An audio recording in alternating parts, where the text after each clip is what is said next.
So here we go. It's our dear friend Millie. And Millie is now over a year out of school. And we're going to talk about her life and how things have gone over the last year. But we were thinking back to a year ago when we went to the Nile porch and she was sick then. It wasn't 100%. So since then, and you've recovered pretty much from your knee injury, right? Yeah. Okay, all righty. So what is your full name? What is your full African name? It's the first one is kind of difficult to pronounce, but it's pronounced as Namvma. Namvma? Yes. Okay. Then the second one is Milliam. Milliam. Milliam with L. Okay, so Milliam. Yes. And when you spell your name Millie, is it with it's with a Y?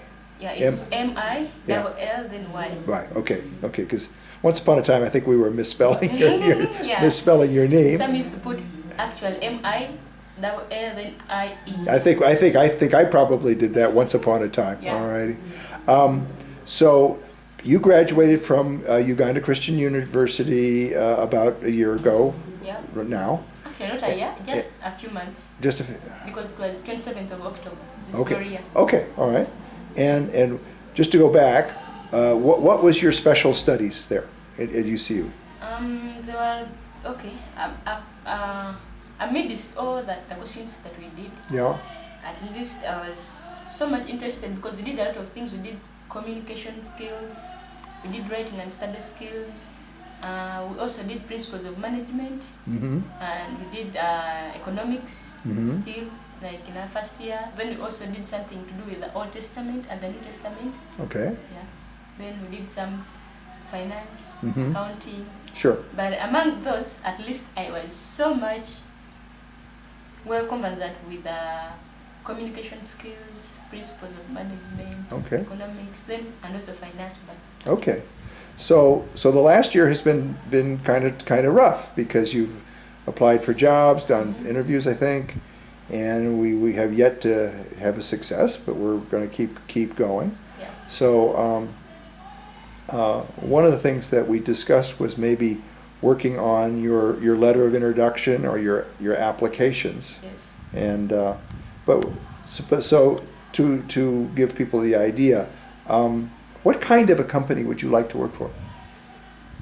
Mostly, if I am to really apply to any companies, I would apply for maybe companies that do production of goods mostly. Like, for example, if you go to maybe a company that produces beverages, yes, that would be actually a good company for me to apply to, because specifically for what I did, like what I majored in, that's marketing, that would be a very good part. Though you can also go into other organizations, maybe like if you find someone maybe at the local government or somewhere, but mostly companies that do produce like beverages, not only beverages, okay, but also foodstuffs. Yeah, because mostly those ones, they need someone who is going to put their their products on market. Sure. So that works so much better for me as the one who like majored in marketing specifically. Right. Yes. So what we talked about last night, and I tried to emphasize for Millie, as I do to anyone applying for a job, because I've probably been part of teams that have hired over 300 people in my life and probably read 3,000 resumes. And what a company is looking for is somebody who can help them achieve their goals, Yes. which generally speaking is to make money, right? And the term that we use these days is adding value. So it's a value-added job. Yes. And so if you're going to go to this beverage company, okay, and I'm the interviewer, and I say, okay, Millie, why should I hire you? How are you going to add value to my company? How would you answer that? Of course, it would be like, okay, the way I understand like adding value, it means you put in more extra energy. You at least make sure that you spend more time, like you give what you're doing more time, because the moment you give your job more time, that means you're going to produce something of good quality. And if you produce something of good quality, so if it goes out maybe on market, I think it can sell more. Well, that's kind of it, but let me put it a different way. I hire someone like you or anyone, Yes. and I'm going to pay you some money, right? And so it's important that because of you, I'm going to make money in some way Yes. more than I pay you, right? Yeah. Because if I'm not making more than I pay you, why am I hiring you, right? So the way that a Millie could help a beverage, how could a Millie help a beverage company? Well, you can get to more stores. In other words, Millie has the special skill to talk to the store owner and say, you should really put our beverage there, not the other beverage. Or you could put it on a higher level, or we can negotiate a better price, or something like that. And so if at the end of the day, the person who hires you sees more sales, higher cost revenue, increased revenue, then you've added value. Yeah. Okay? So that's what I'm talking about by added value. The company now is better off because they hired Millie. All right? So is that something you think you could emphasize, your skills? Yeah, I think I can do that actually. So tell me a little bit more about let's say I'm the manufacturer, okay? Tell me about your skills. I'm a beverage manufacturer. I make Stony or something like that, okay? Yes. One of the skills that I would use, because okay, let me first again inquire. Yeah. Is it like, should I put it in the way of maybe if it is going out and selling the company products, Yeah. or because mostly, first of all, you have to have one thing, that you have to have this connection with customers. Right. You have to understand what they want. Exactly right. Yes. If you understand their tastes and preferences, Yes. then that means you're going to reach a bigger what? Yeah. A bigger area of people. Right. So you also, one other thing I would talk about is the place. Yeah. You have to know the place of, okay, if you have a product of this, for example, if I am producing, let me say, sodas, Yeah. I have to look out for a place whereby people are more interested in this kind of sodas. Sure. Yes. If, for example, I'm producing, for example, okay, this time, companies have come out with different products. There are those that produce alcoholic beverages. Yeah. So every time when they are selling their products, they always make sure that they target, for example, the clubs, because Yeah. that's where people go to happen. Yeah. So by like increase maybe the sales of your beverages, Yeah. I will make sure that I target a population that I know is more interested in the products that we are producing. Right. Because that gives them the capability to make sure like they buy these products because they want them. Right. I think that can be a good one. Right.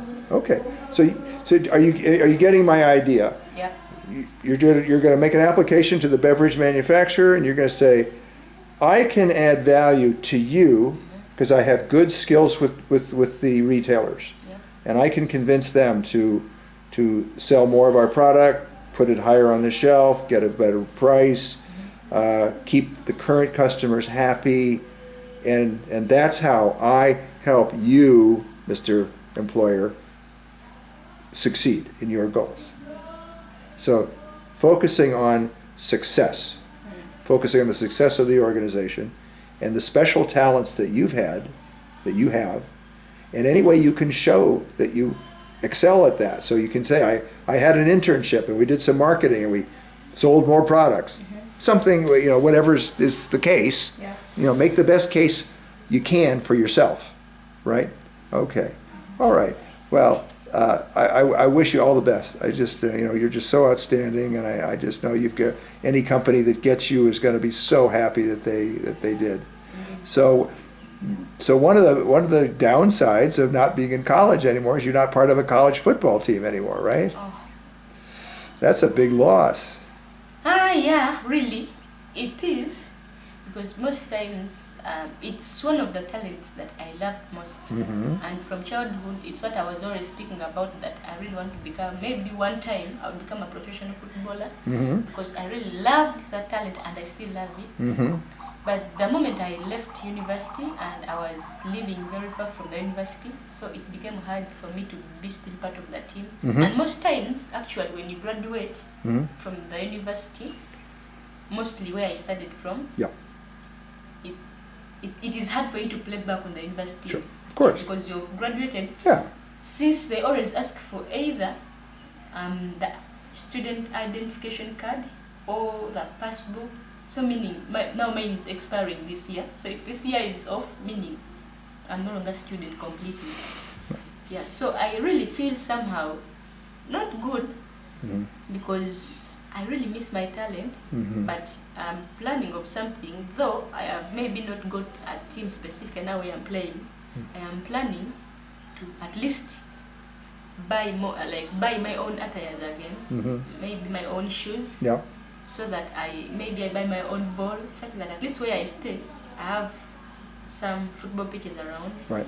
I can go still and do some training. You never know sometime.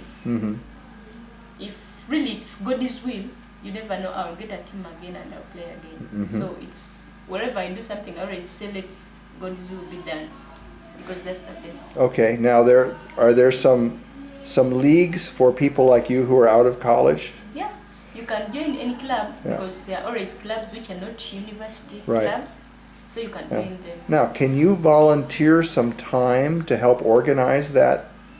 Very much. See, I think, again, as an employer, if you say, in my spare time, I volunteer to work for the somebody football league for college graduates, and we have matches, and I have to hire referees and all that stuff, and I'm in charge of all that. Wow, you're an accomplished person. Actually, you have talked about something. One of the things I talked to Papa Gary about it. I wanted to go and be trained in being a referee, because actually that could even be more better. Okay, if you're a player, it's also good, but when you become a professional referee, because here we go through stages. You go to stage 1, then when you're through, they give you a certificate. You can go to stage 2, like that, till when you accomplish everything and you become a professional referee. Meaning you can even be one time asked to go and officiate a game in a country which is not your country. So I really want that, maybe one time, if I ever get a chance. Okay. I will really do that. Okay. So that's one thing, but you understood what I said, which is if you can be the part of the league administration that hires referees, gets the pitch, gets the balls, gets the uniforms, okay? Now you're showing you've got administrative skills, even if it's volunteer, part-time. You can put, Mr. Beverage Company, I have organizational skills, I'm responsible with money, I'm responsible with time, I've got, leadership skills. This is wonderful. This is what people are looking for. Yep. Okay. Okay, great. So you have, it's a little awkward. I know you have some presents from your sponsor and other people, and we haven't opened them yet because of the timing. We have to get this in here on Christmas party day. Yep. So that's unfortunate. So you can say hello to your sponsors and people there. And then just promise that you will write them a letter later after you've opened up the stuff. Is that okay? So go ahead. Say hello to people. Okay. First of all, I will have to really appreciate my sponsor, Mama Lisa and Papa David Beckham. They have really been so supportive from the time they came into my life. They have really did a good and wonderful work in me via my studies. They have supported me so much. They always have sent me gifts, and most times they have asked me for what I want, and I would tell them my ideas, so they would really do that. I want to thank them so much, even for this time, because I know they have sent me some gifts, because I've been at least communicating with them. So Mama Lisa and Papa David, I really thank you so much, plus Riley, Cyrus, and some others that maybe I don't know their names. I am really so much appreciative and so much thankful to God because of your support that you have always given to me. May God really continue to bless you so much. I love you so much. Okay. Yes. So you want to say hi to Papa Gary and everybody else in the OBM family? Yes. Hello, Papa Gary. I really love you so much. Thank you for being so much supportive in my dreams. You really was there when I had to go through my knee surgery. You really was so much outstanding. You helped me so much. The OBM group, the OBM community, those who have supported me, those that I don't know, even to other kids, because we are very many, and I know there is the Low Creek Church, very many of you. You have really so much helped us, and we really want to thank you. We really want to give the glory and honor back to God, because He has really been faithful, and He has used you, and you have also humbled yourselves down for Him to use you. We love you, and I love you so much. May God bless you. And Merry Christmas. Merry Christmas and Happy New Year.